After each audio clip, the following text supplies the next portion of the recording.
Hi, Steve Arterburn here. Thanks for joining me for Going Deeper. And we're going deeper into shame. Not that we want you to have more shame, we want you to have less of it. A lot of times, people don't deal with the shame because it's so painful to go back and deal with the source of it. Well, I want to talk to you about some shame that has nothing to do with the past. I mean, it could a little bit, but it has to do with today. Now, we all know that we can be so obsessed with something that it ends up causing us to have a compulsive behavior as a result. For instance, if I am obsessed, just can't get it. If I'm obsessed with inferiority, it could be because of shame, and I'm just thinking I'm the worst person ever, then you know what I might do? Of course, I don't really realize that's what's fueling it. I might become a workaholic to prove that I'm not bad. I might think if I could earn a bunch of money, if I could succeed, it would overcome that. So I become a compulsive workaholic. It happens all the time. But here's something else that happens.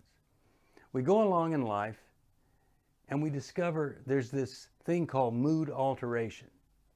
Some people, they take a drink and, they relax a little bit, enjoy it, it's great flavor, they adapt to it, have some buddies over, a couple of beers, no big deal. Other people, they drink so much alcohol, they have such a high tolerance, they get addicted to it. Now, if I shoot heroin in my veins, I will be addicted to heroin if I do that a couple of times. If I have a couple of drinks, I'm not going to be addicted to alcohol. Now, this is something a lot of people, if you're in a faith or a denomination that thinks nobody should ever drink, well, there is drinking in the Bible. In fact, Paul told Timothy, why don't you take a couple of drinks there, buddy, for that stomach of yours. Now, that he wasn't talking about grape juice. He was talking about wine that had alcohol that would actually kind of settle Timothy's stomach. So I don't drink myself, but I don't think it's evil for people to drink. But some people have, you could call it a gift, but it's really a curse. And your tolerance is so high that you can drink so much that you could get addicted to it. The other day on the radio program, I asked a guy, I always like to ask people, so when you were drinking, how much could you drink? He said, 6.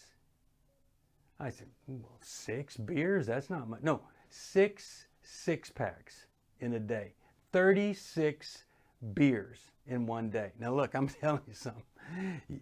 Most people, you would get so sick, or you would be so drunk, or you'd fall asleep. Not this guy. He's functioning well, but he has an addiction problem. And once we get the addiction, whether it's from a drug and doesn't take much, or from alcohol, takes a lot, we end up in a cycle. And here's what happens. We start using this mood-altering chemical because maybe we just want to numb things out. Life's been so difficult. And then we get hooked on it. And you get hooked, and then you start to look at yourself and go, look at this, look at my life, look at what I've done. And now the shame starts to set in. And so you really think you're an outcast. You reject yourself. You don't like yourself, and other people don't like being around you when you're using either. So guess what? You kind of separate yourself from other people. You get disconnected or distant. And in your isolation, you don't learn the nuances of talking, sharing, being in a healthy relationship. So what does that do? It causes you to feel like an outcast, like you're not part of what everybody else is a part of.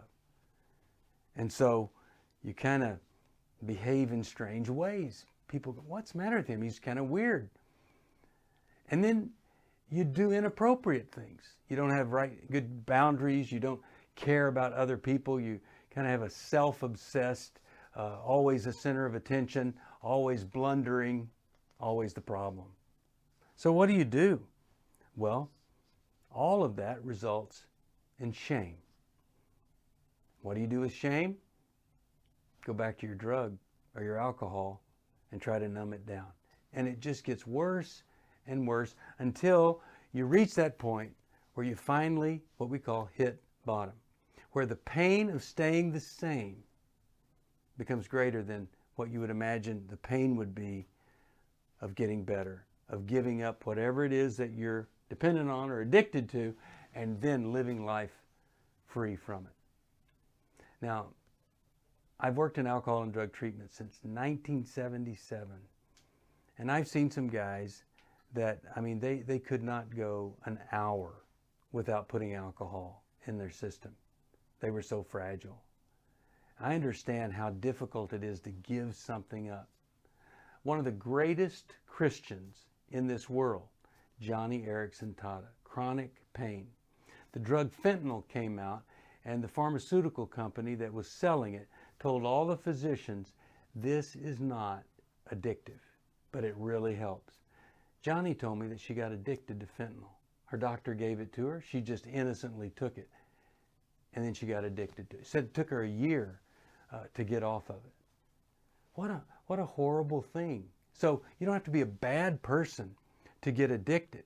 But when you do get addicted, you feel such shame, such pain. You have to reach this point where you say, I've got to stop. And here's the good news. When I recover, I don't bring the shame along with me.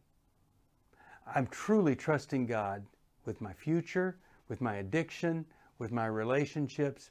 And if I work those 12 steps, eventually I'm going to make it right with every person that I've harmed. And I'm going to stay current.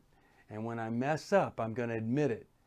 And I'm going to continue to stay right with every person. That's the gift of recovery. It's the opposite of living in shame. So I would just say to you, if you're watching this and you have somehow, whether innocently or on purpose or whatever, you've gotten yourself addicted to something, or it's habitual, or it's a compulsive behavior, it could be fueled by the shame. If you'll call us, we'll help you. We'll tell you what you can do. We can find a meeting for you. Or if it's sexual addiction, you can go to Every Man's Battle. But we've been dealing with this since, well, for 32 years. We've been around as New Life, and we've been taking a lot of 800 number phone calls. You could be the next 1-800-NEW-LIFE. I realize when you go to make a phone call for help, the phone, little bitty tiny cell phone, weighs about 400 pounds. You pick it up and you call us, and you will not regret it. Thanks for joining me for going deeper into shame. Steve Arterburn here. If you need some help, 1-800-NEW-LIFE.